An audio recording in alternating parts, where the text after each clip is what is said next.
Did you know that behind the pounding bass lines and electrifying performances of Def Leppard's Rick Savage lies a story filled with pain, perseverance, and personal tragedy?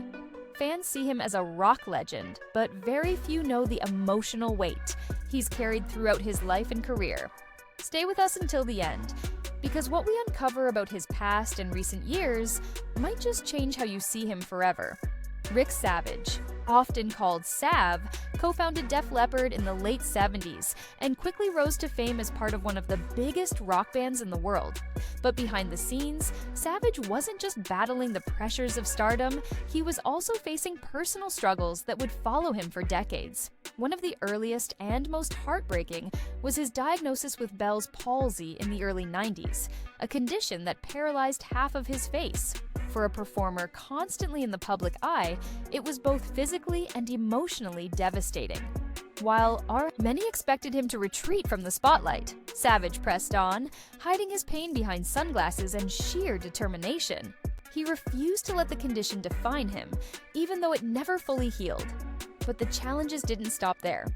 Over the years, Savage also dealt with the loss of close friends and family, including bandmate Steve Clark, whose tragic death in 1991 deeply impacted the entire group.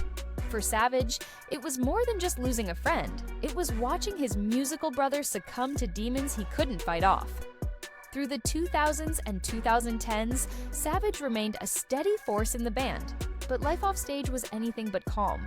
Quietly, he endured a difficult divorce, strained relationships, and moments of isolation that rarely made headlines. Fans often overlook the toll fame takes on mental health, but Savage's interviews over the years have hinted at deep emotional scars.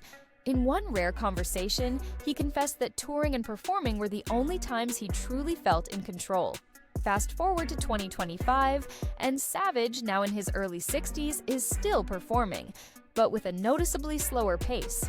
Recent reports suggest that his health has declined slightly, with recurring nerve pain believed to be linked to his decades-long battle with Bell's palsy. While he remains dedicated to Def Leppard and their fans, insiders say he's been considering stepping away from the road permanently to focus on his health and personal life. If true, this could mark the end of an era for one of rock's most enduring icons. So, when we talk about the tragedy of Rick Savage, it's not about a single event, it's about a life of quiet endurance, of pushing forward when most would give up. He may not have made the headlines with scandal, but his story is one of resilience, heartbreak, and strength. If you've ever been inspired by Def Leppard's music, know that much of it was built on Savage's unwavering backbone. Let us know in the comments, what's your favorite memory of Rick Savage? And if you found this video meaningful, don't forget to like, subscribe, and hit the bell so you never miss another deep dive like this one.